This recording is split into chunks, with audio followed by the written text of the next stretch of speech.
Alrighty, hello YouTube. Welcome back to my channel. For those of you who don't know me, my name is Cryptic Coil, and in today's video, I want to show you guys my collection of the Bailey School Kids books. um, Real quick before I get into that, I kind of grew up with these books. I mean, I think that by the time I found out about them, I think I was just barely old enough to where they weren't really written for me. But I had a little brother growing up, and he used to buy these books from the Scholastic Book Fair, whereas I was more into like Goosebumps and Spine Tinglers. He was into these, and he actually wasn't really as I don't know if it would be fair to say he wasn't as strong of a reader as me, but he wasn't as enthusiastic of a reader as me growing up. So I used to read him these books when we were kids, and I got just as much enjoyment out of them as he did. So I'll go ahead and get into the collection. So I have book number one in the series, and it's called Vampires Don't Wear Polka Dots. And for those of you who don't know, I mean, these books are really cute. I know that Cameron Chaney actually has a collection of these as well. I'm trying to figure out what age group they were written for. Um, uh, I think that they're for like first to fourth graders or something like that. Um, but just real quick, you can look at the cover, and that on the cover you see Mrs. Jeepers, and everything is like a double entendre. So these books kind of teeter on the edge of scary and creepy without crossing the line. It's about this classroom full of kids, and I forgot what grade they're in. I think they're in like first grade. I don't remember. But they suspect that their teacher, Mrs. Jeepers, get it? They suspect that she's a vampire, and sometimes they suspect that she's a witch. And she has this green brooch that she wears around her neck. And they attend a school. Oh, okay, so they're third graders, and they attend a school called Bailey Elementary, hence the title, the Bailey School Kids. And book number one was printed in 1990, so that's when these books started to come out. I didn't really get into them until I was like in fifth grade, because by then my little brother had started school. I think by then he was in first grade, and he used to buy these from the Scholastic Book Fair. Anyway, so the next book that I have in the series is book number two, and I have two different covers. So I think this is the first printing. This is the original, and it's called Werewolves Don't Go to Summer Camp. And that's the cover. So there's a camp counselor, and he's a man that has kind of long hair and a beard. And to these like third graders, outside in the dark under the moon, he kind of looks like a werewolf. And so the plot of all these books is that the kids think that the adults in Bailey City are all kind of sketchy, and they think that there's something odd about all the adults. Like, is Mrs. Jeepers a vampire? Is Mrs. Jeepers a witch? Is this camp counselor a werewolf? That they're really cute. And the cool thing about these books, because I read a handful of them when I was a kid, is they always left it open for the reader to decide. Um, are all of the adults monsters or ghosts or what have you? Maybe not, but are some of them? Maybe so. They totally leave the door open for you. Real quick, the main author is Debbie Dady and Marcia Thornton Jones. Sorry, I know this is a little bit disorganized, but yesterday when I went hunting out in the wild, I found another book that I'd never seen or heard of, and it's called Slime Time, and it's also by Deborah Dady and her son Nathan Dady. So on the spine you can see it says Dady/Dady because it's mother and son, and I think that's really cool because the only other example of a mother-son tag team writing books is Anne Rice and Christopher Rice. So I think that's really cool. But let's get back into the Bailey School Kids. So this is the alternate cover that I have. Yeah, they reprinted it later on. Let's see, what year did they start reprinting these? 2007. Okay, so about 17 years after these books came out, they got reprints. I think that they're still fairly popular. I'm not really sure, but I'm glad that I have the collection that I do. Where did that go? Okay, so when I put it on my bookshelf, I want it. How do I want it? Yeah, like that. Okay. Okay, so now I have a book number 3 in the series, and this is another reprint. I don't have the original printing with the original cover. This one is called Santa Claus Doesn't Mop Floors. And with these reprintings, they don't really put a number on the spine. So I had to take a post-it, cut it real tiny, and write number 3 and just kind of tape it to the spine just so I know where to put it on my bookshelf. But this one is called Santa Claus Doesn't Mop Floors.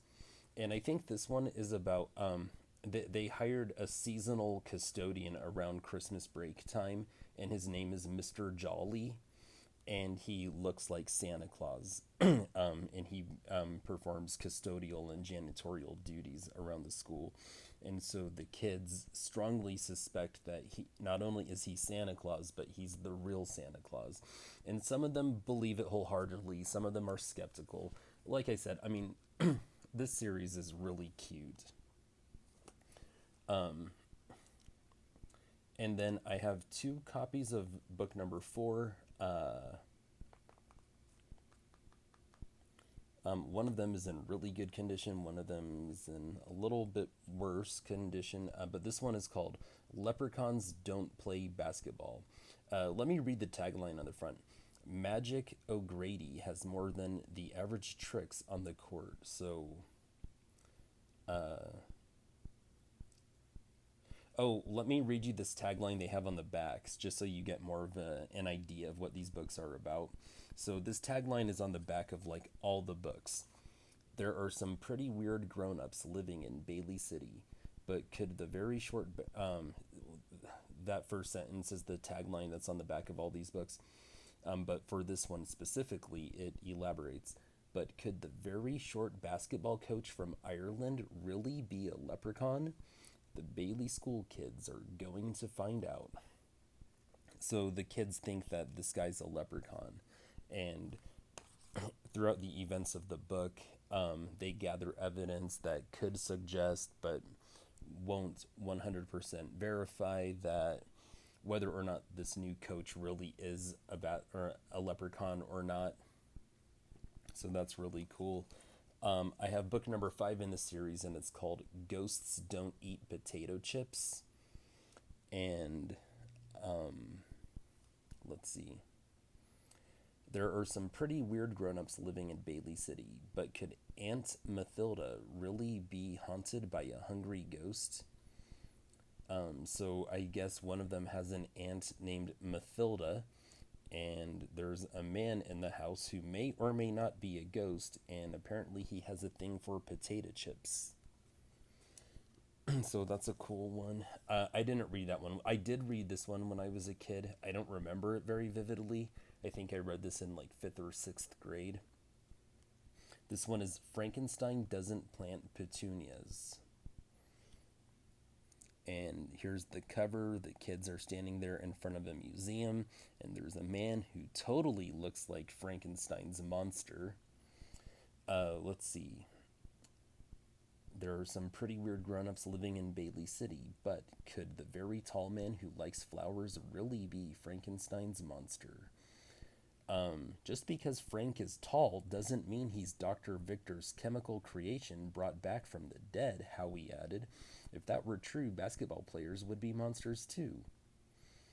Um, so, yeah, that's what this one is about. I have book number 7 in the series. Aliens Don't Wear Braces.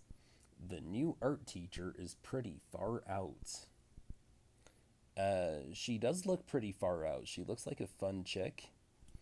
Um, she's rocking braces. The kids are all in the art room in school and they're looking at her like in astonishment. Let's see. But so I'm just gonna skip this line from now on. There are some pretty weird grown-ups living in Bailey City. But okay, I'm just gonna start with the but from now on. But could the art teacher with braces on her teeth really be an alien from outer space?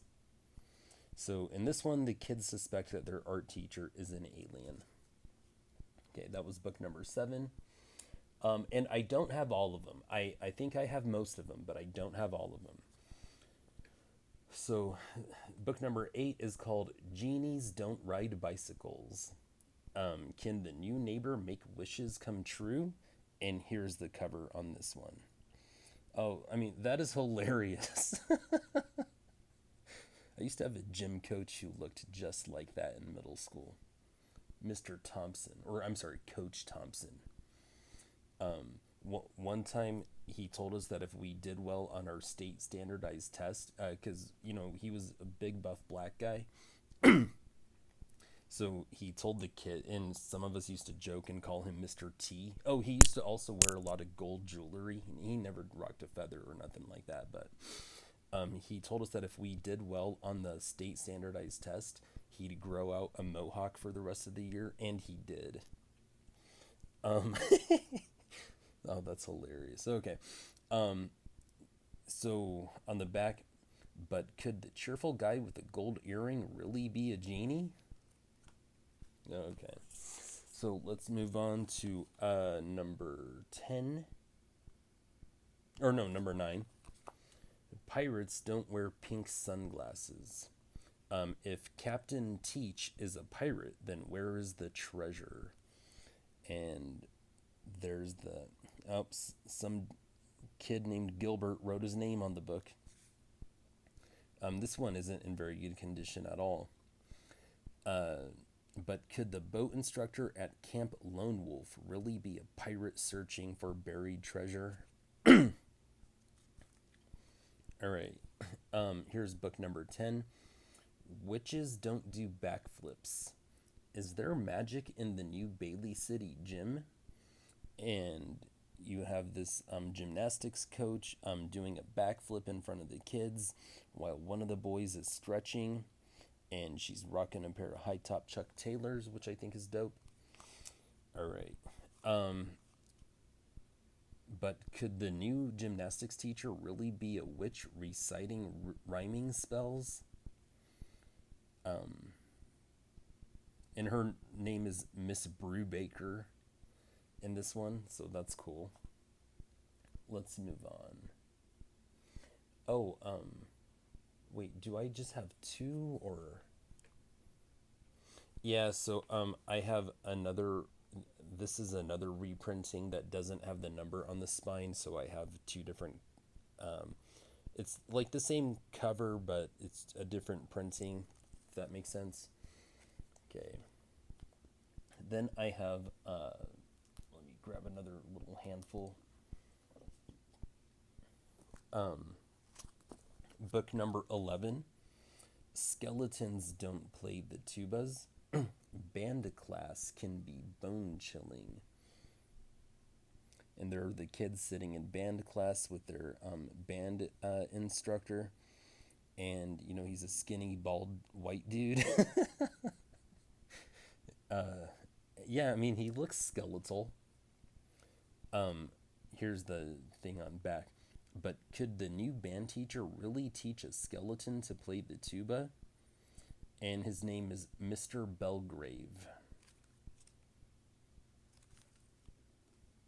I like the fact that the adults look a certain way that give the kids these ideas, and their names are even double entendres. I love it. I just love it. Okay, book number 12, Cupid Doesn't Flip Hamburgers. Is the new cafeteria cook putting the school under a spell? So I think this is a Valentine's Day one. This is what the cover looks like.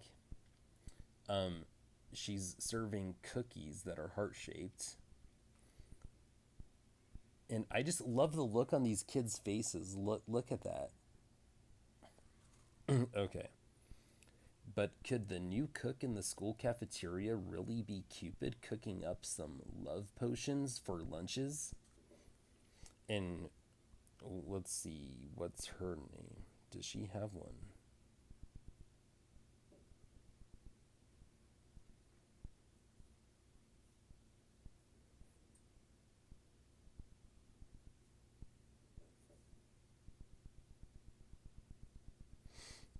I guess some of the kids might be developing their first crushes or something, and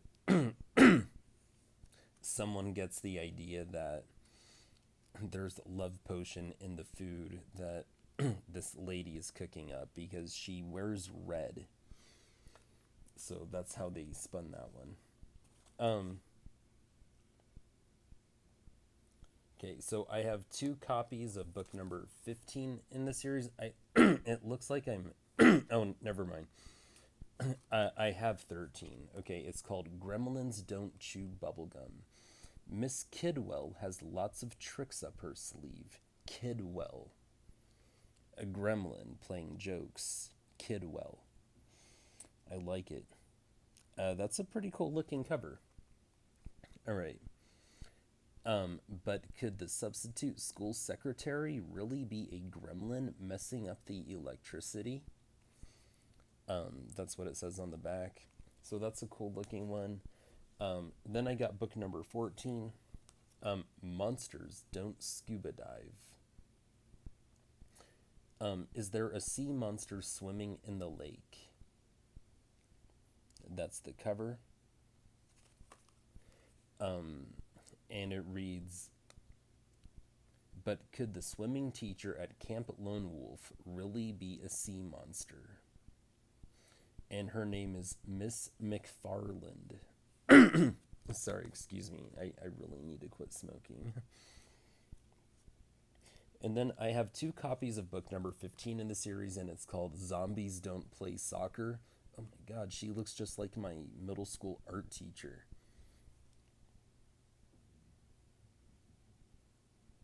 The kids are just looking at her in astonishment because she looks like a zombie on the soccer field. The tagline on the front reads, there was something gravely wrong with the new coach. And on back it says, but could the new soccer coach really be a zombie haunting the soccer field? And of course, her name is Coach Graves, because of course it is. What else would it be? And this is the other copy that I have, and this is what the cover looks like. Okay.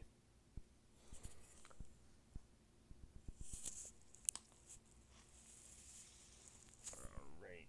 So let me grab another stack. Okay, this one was my favorite when I was a kid, and it was called Dracula Doesn't Drink Lemonade. This is Mr. Drake. Oh, well, hang on. I'll speak to that later. Okay, let me read the tagline on the front and on the back. Could there be another vampire at Bailey School? And Mr. Drake likes to drink pink lemonade. I have a Mandela effect where growing up I could have sworn the book was called Dracula Doesn't Drink Pink Lemonade. And then in recent years when I found this book, it was just simply Dracula Doesn't Drink Lemonade. Here's the tagline on the back. But could the new guidance counselor really be Count Dracula, the famous vampire? This might be why. Let me read the synopsis on back. And the synopsis on the back is always like an excerpt from the dialogue that the kids have in the book. You won't be laughing when Count Dracula nibbles your neck while you sleep, Howie warned. At least I plan to be safe. For all you know, he's a sickly cousin of Mrs. Jeepers, Melody argued. After all, who ever heard of a vampire breaking up fights? And I'm sure Count Dracula doesn't drink pink lemonade, Eddie added. So that might be why I have that Mandela effect. But this is book number 16 in the series, and this one was my favorite. I remember a scene where the kids were like at recess and they were watching Mr. Drake come out of the building from a distance, and it was broad daylight and vampires can't go out in the sun. So he gets to the edge where the shadows end, and he looks both ways, and he kind of gauges the distance that he'll have to run in order to get out of the sunlight, because he doesn't want to be in the sun for too long. So he runs through an unshaded area, and he finally gets back into another shaded area. And that was a piece of evidence that the kids used to make the argument that Mr. Drake is a vampire and also Count Dracula himself.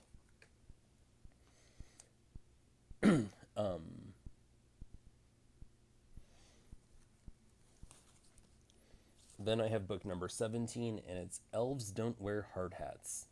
And the tagline on the front reads, Bailey City needs a little Christmas magic.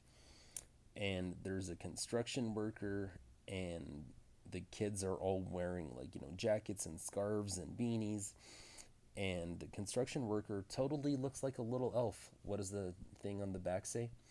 But could the short construction workers building the school playground really be elves working on a secret present? And his name is Mr. Bell.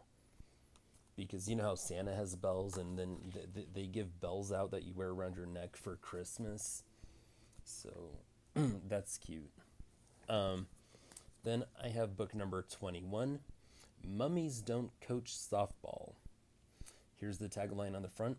Will the Bailey Batters wrap up the season by winning a pennant? And here's the cover. The softball coach is totally wrapped up in medical bandages. And to the kids, he looks like a mummy. And the tagline on the back says, but could the clumsy new softball coach who keeps wrapping up his injuries in bandages really be a mummy? And his name is Coach Tuttle, as in King Tut. I dig it. All right. Moving on to it looks like I'm missing books 18, 19, and 20. That was 21. This is 22, and it's called Cyclops Doesn't Roller Skate. And I need to get a better copy. I mean, this thing is beat up.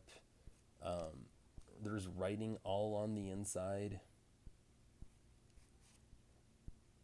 Oh man, the front cover's falling off. This is in horrible condition. But here's the cover. There's a man on roller blades. Not roller skates, but on roller blades. And he's wearing sunglasses and one of those things that doctors wear on their forehead. So let's read the thing on back. But could the doctor who has come to check everyone's eyes really be a Cyclops, a giant with just one eye in the middle of his forehead? And let's see if he has a name. His name is Dr. Polly. Dr. Polly. Let's see. Polly. Polly means multiple. So, we have two eyes, but a Cyclops only has one. There might be something there. Moving on to book number 23, Angels don't know karate. And the tagline on the front reads, "She's too good to be true." And I love this. Look at this cover. So the kids are all in karate class and they're wearing their white gis, their karate gis. And the teacher is this angelic looking woman wearing her white gi. She looks very angelic. And let's see. The tagline on the back reads, but could the new karate teacher, who seems to be guarding the kids and granting wishes, really be an angel?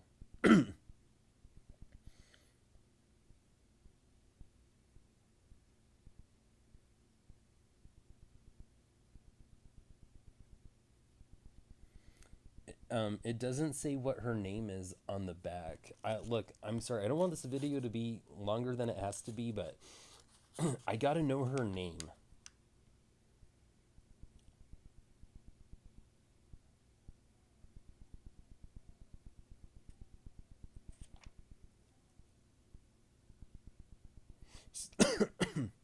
Sorry, I'm just looking around.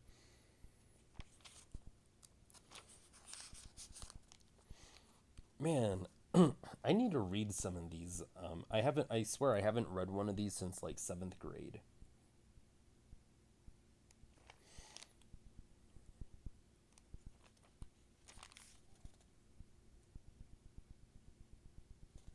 Okay, all right. So I just found the section where they're getting to meet this new karate teacher.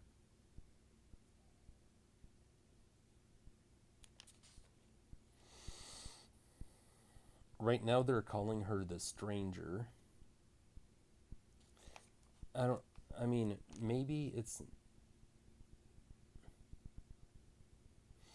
okay, so when they meet her, she offers the kids like free karate lessons, and one of the boys named Eddie says, "Oh wow, that is just what that is just what I wished for." Her name is Angela Michaels. Angela Michaels. Okay, so Angela as in angel, and then Michael as in the archangel Michael. Okay, that is really cool. And one of the little girls named Liza says, "That woman is so nice." And then Melody said to herself, "Wow, it was like a miracle." So that's how these books go. Okay, that looks like a fun one. Um, then I'm missing number 24, but I have number 25, and that's Bigfoot Doesn't Square Dance. Is this man for real? And look at this dude. He's all barefooted, he's all big and, like, stocky and kind of burly. And he's got like this long beard. And I mean, I can totally see why the kids think he's Bigfoot. I mean, if I knew the dude, I'd probably nickname him Sasquatch or something. The tagline on the back reads, "But could the very large hairy man with huge feet really be the legendary Bigfoot?" Um, his name is Mr. Squash. Okay, that's awesome. All right, and then I have book number 26, but I don't have the original printing. This one is called Mermaids Don't Run Track, so this is a reprint. And look, so she looks like a mermaid. She's in like a common typical portrayal of a mermaid pose. And as far as her fins go, you can see like running shoes. That's cool.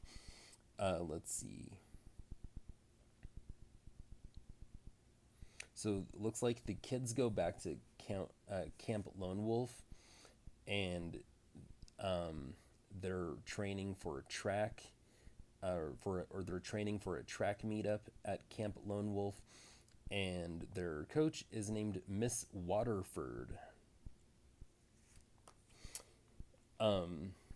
When I was, like I said, when it kind of leaves it up to the reader to decide whether or not there's something paranormal or supernatural about the adults in Bailey City.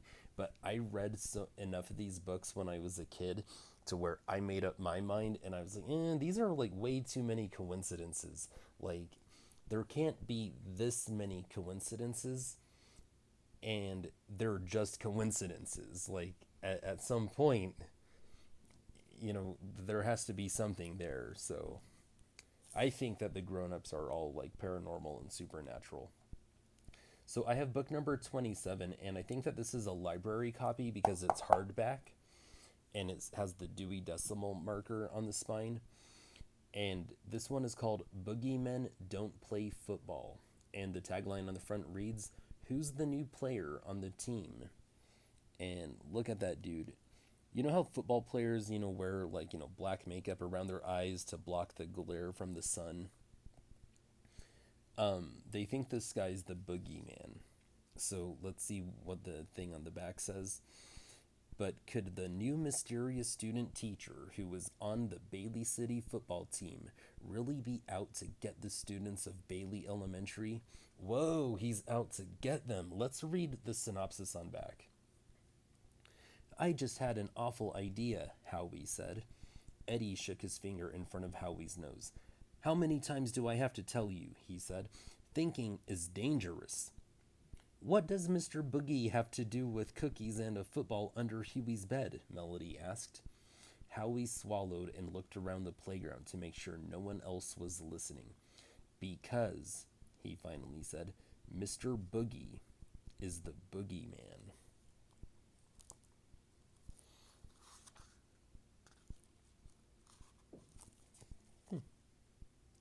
Alrighty. So then I am missing book number 28, but I do have book number 29. And it's called Knights Don't Teach Piano. And the tagline on the front reads, "His playing may be a little rusty." And here's the cover. I mean, if he's going to be dressed like that, I think it's perfectly reasonable for these kids to think that he might be a knight in shining armor. Let's see. But could the new piano teacher who lives in a castle and wears a full suit of armor really be a knight planning to take over Bailey City? Whoa. I just want to read the synopsis on back, okay?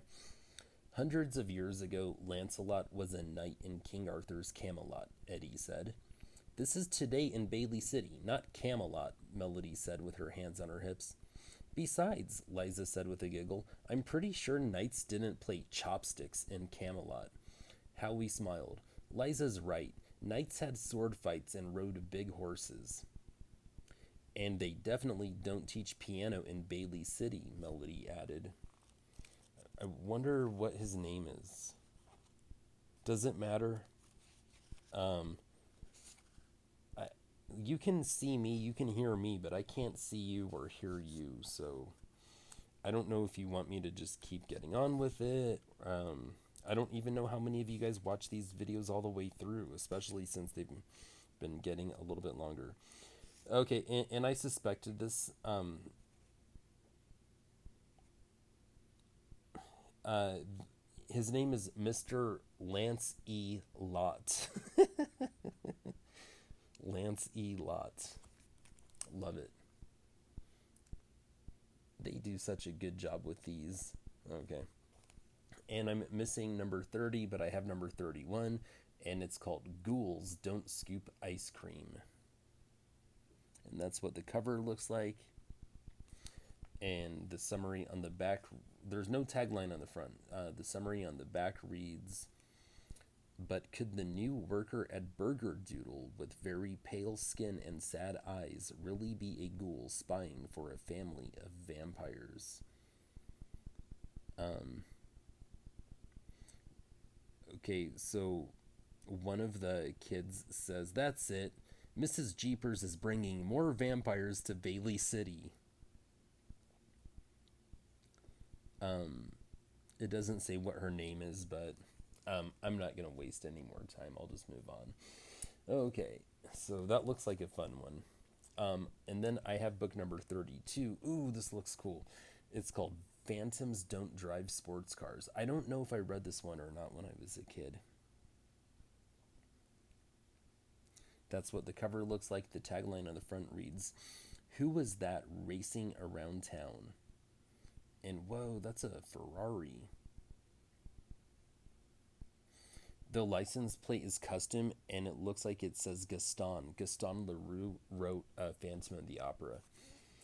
Um, on back it says, "But could the strange man who plays in the orchestra, wears a cape, and always has one side of his face shaded, really be a phantom haunting the opera?" And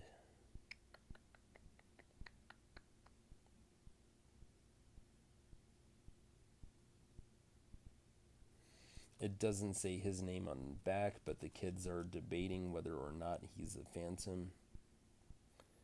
Uh,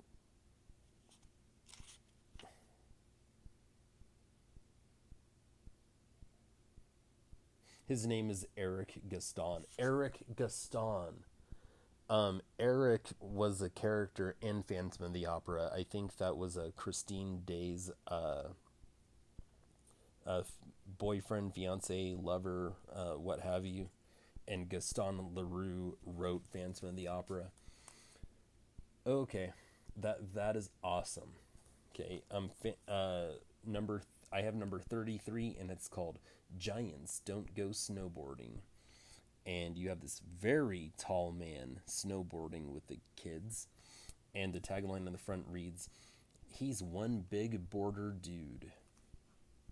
Okay, and on back it says, "But could the large man giving snowboarding lessons really be a giant lurking on Ruby Mountain?"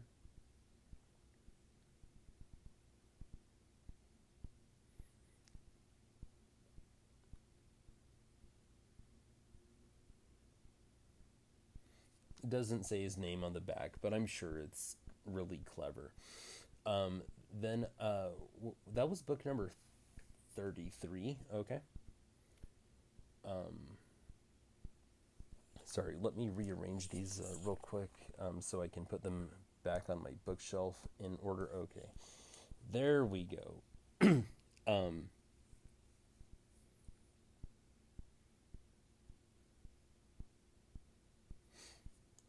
I was wrong. Okay. Anyway, number 34, Frankenstein doesn't slam hockey pucks.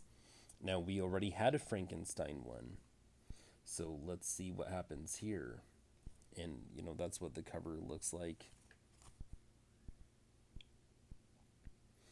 And I guess the name of their hockey team is the Bailey City Thunderbolts because one of the boys has the jersey on right there. Thunderbolts, Frankenstein. Got it. Okay. Um, but could the large man coaching the new hockey team really be Frankenstein's monster? Yeah, and it's Frank. It's Frank from the other one. What was the other one? Frankenstein doesn't. What was it called?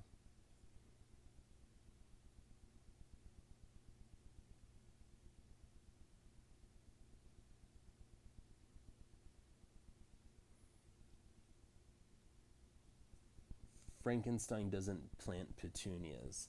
And then this one is Frankenstein doesn't slam hockey pucks.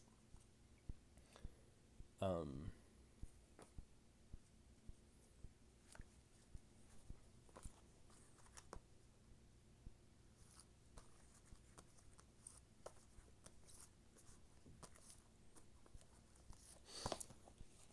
okay.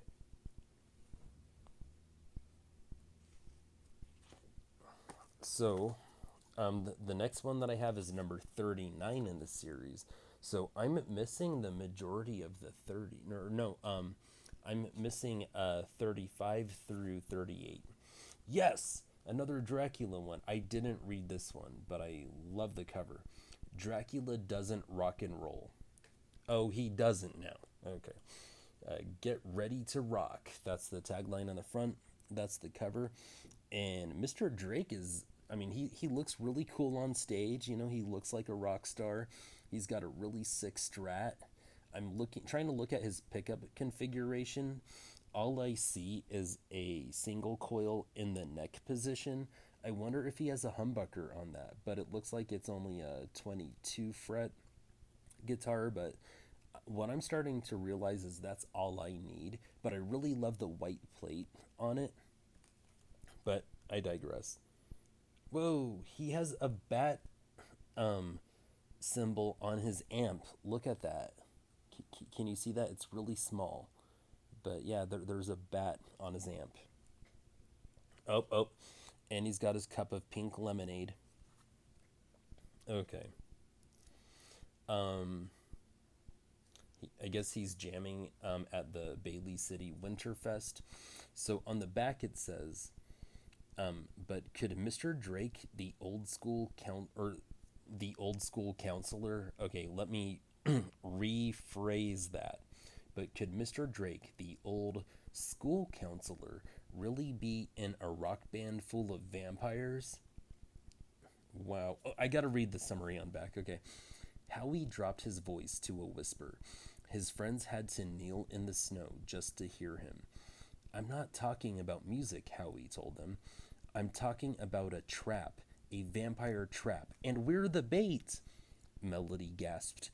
I think I understand. You think that when the lights are turned off, Mr. Drake and his band of Dracula buddies will swoop down and slurp up all the blood in the city.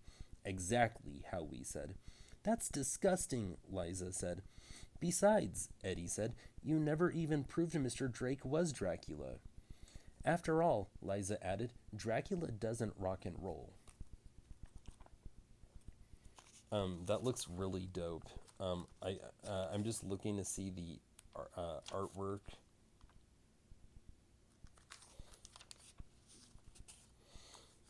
So that's one picture, and then let's see. I came across another one. Looks like there's his vampire bandmates. Look, in my heart of hearts, I believe Mr. Drake is Dracula. Okay.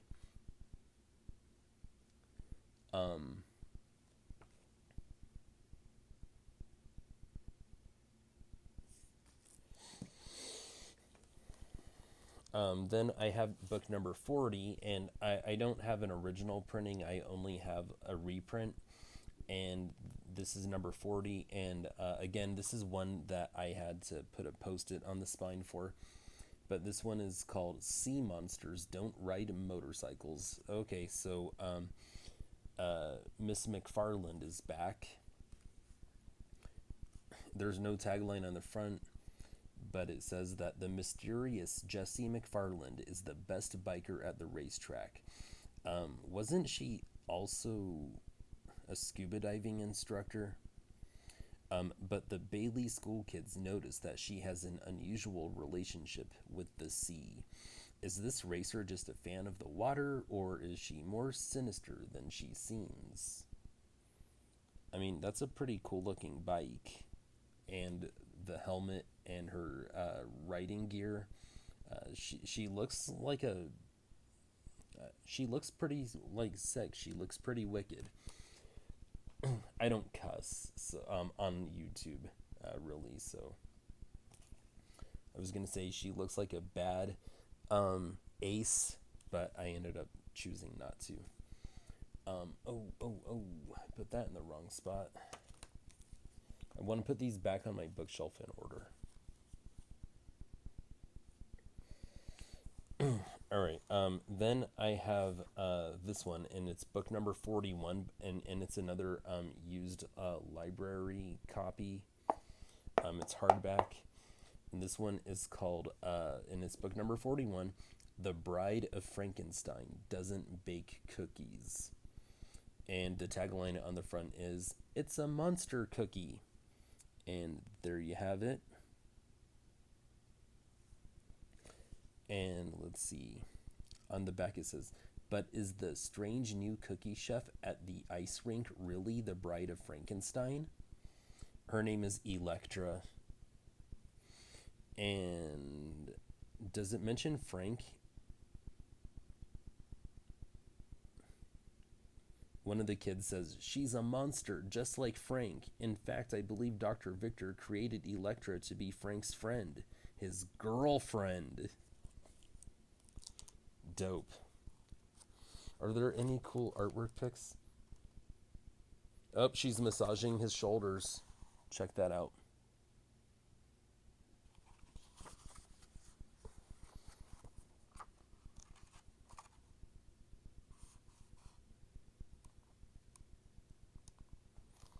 I want to see if there's like any cool ones.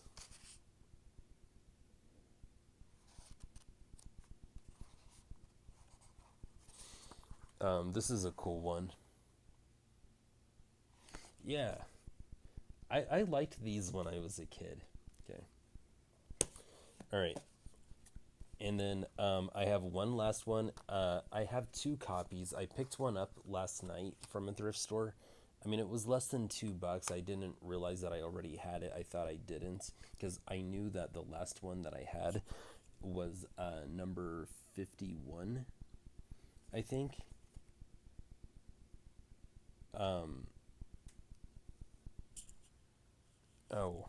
Okay, so this one is book number 50, and it's The Abominable Snowman Doesn't Roast Marshmallows. And that's what the cover looks like. So you have this big, like, old man with a white beard dressed in, like, faux fur. And it reads, the tagline on the front reads, "Let it snow, let it snow, let it, uh-oh." And on the back, it says, "But could the frosty stranger in town for the winter carnival really be the abominable snowman? His name is Mr. Savage." I dig it. That's the cover one more time. And then the last book that I have is book number 51, "Dragons Don't Throw Snowballs." And the tagline on the front reads, "Ready, aim, fire." And there's just a dragon made out of snow in the schoolyard. And let's see on the back. "But could the town's mad scientist really turn a snow sculpture into a living, breathing dragon?" Okay. I mean, I guess that one seems kind of cool. And so that's like the main series, and I have various books between book number 1 and book number 51. I don't have all of them. I don't have all 51. I don't know if there's anything beyond book number 51 or not. But I also have this stack right here, and I'm not going to spend as much time on these. But right here, there's the Bailey School Kids Joke Book. And the tagline on the front reads, "Who has the last laugh in Bailey City?" And I'm pretty sure that we had this one when I was a kid, because I remember we took a trip a couple hours out of town to this lake, and we went like cliff diving when I was a kid. And I remember reading this in the family vehicle. And yeah, the pictures are looking really familiar. I think that one of my favorite jokes that I got out of this was, "What is a vampire's favorite fruit? A nectarine." "What is a ghost's favorite food? Gravy." Love it. Hang on one sec.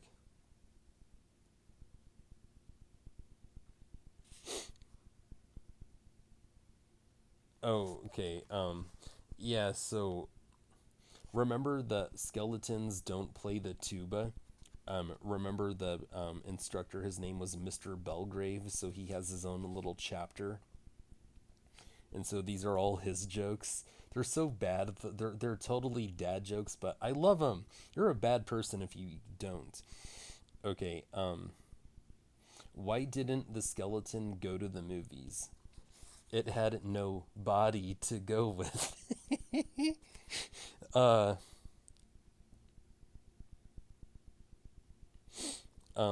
What is a skeleton's favorite musical instrument? The trombone.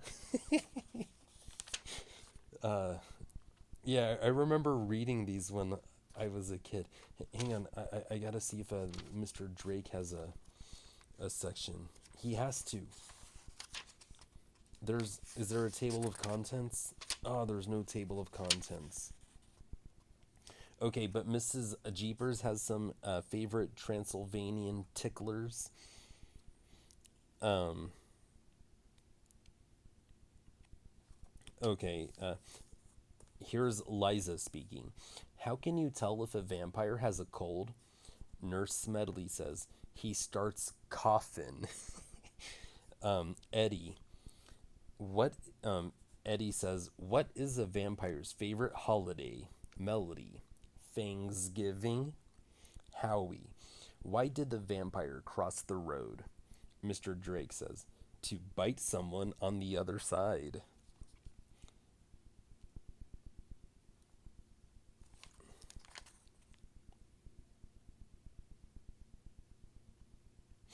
Carrie asks, what is the best way to phone a vampire? Melody says, long distance. So,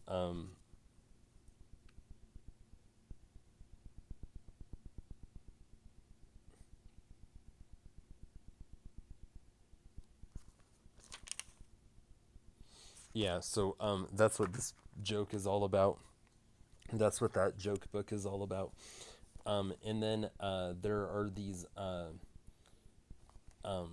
specials, and so this is special number 1, I believe. And it's Mrs. Claus doesn't climb telephone poles, because remember, Santa Claus is the seasonal janitor around the holidays, and I guess Mrs. Claus works on the phone poles. And then there's this one, I think it's special number 2 in the series, if I'm not mistaken. It doesn't say on the spine. Aliens don't carve jack-o'-lanterns. So around Halloween, there's a grown-up in the city that the kids think is an alien. And then I have book number 4. Or no, this is different. This is a series called The Bailey City Monsters, and this is book number 4, Kilmer's Pet Monster. I don't have all of them, like I said. But then, let's see, what else? Oh, yeah, I have a couple of backup copies of Vampires Don't Wear Polka Dots. So I have like 3 copies from book number 1. Then there's the Super Special series. And I have 1 through 5. I don't know if there's any more than this, but this is the last of it. So Super Special number 1 is called Mrs. Jeepers is Missing. And look at that cover. Look at her, the green nails. Okay, that's pretty cool. And the kids look scared, and they're in a room lit by candlelight. Then there's book number 2, or Super Special number 2, Mrs. Jeepers' Batty Vacation. And so it looks like they're in a castle or a tower, and there's all these bats. This is a cool looking cover. Then I have an atrocious looking copy, or backup copy. Then there's book number 3, Mrs. Jeepers' Secret Cave. So the kids are all in a cave holding flashlights. Looks like Carlsbad Caverns, which is in my state. Then there's Super Special number 4, Mrs. Jeepers in Outer Space. So the kids are manning a rocket ship in outer space, and Mrs. Jeepers is up there. How, if she's a vampire, how is she gonna have any protection from sunlight outside of the atmosphere? All right, and then book number 5, Mrs. Jeepers' Monster Class Trip. All right, so that's it. That's the entirety of my collection. I think this is my longest video ever, but I mean, I got through a lot of books in this amount of time. And if you're at all interested in this series, you at least have a really, really good idea about what it's about. And maybe felt compelled by some of these books. If you don't collect this series, maybe you'd be interested in starting to collect them because they're at the thrift stores. I find them all the time. Uh, and I have very fond memories of reading these when I was a kid, even when I got to be a little bit older, like fifth, sixth grade, when I had just aged out of the demographic that these were written for. I still had fun with them, and I think you could too. All right, well, thank you guys for watching. Horns up, peace out. Oh, do me a favor. Let me know in the comment section below if you grew up reading these as well, if you had fun with them when you were a kid. Thanks. Later.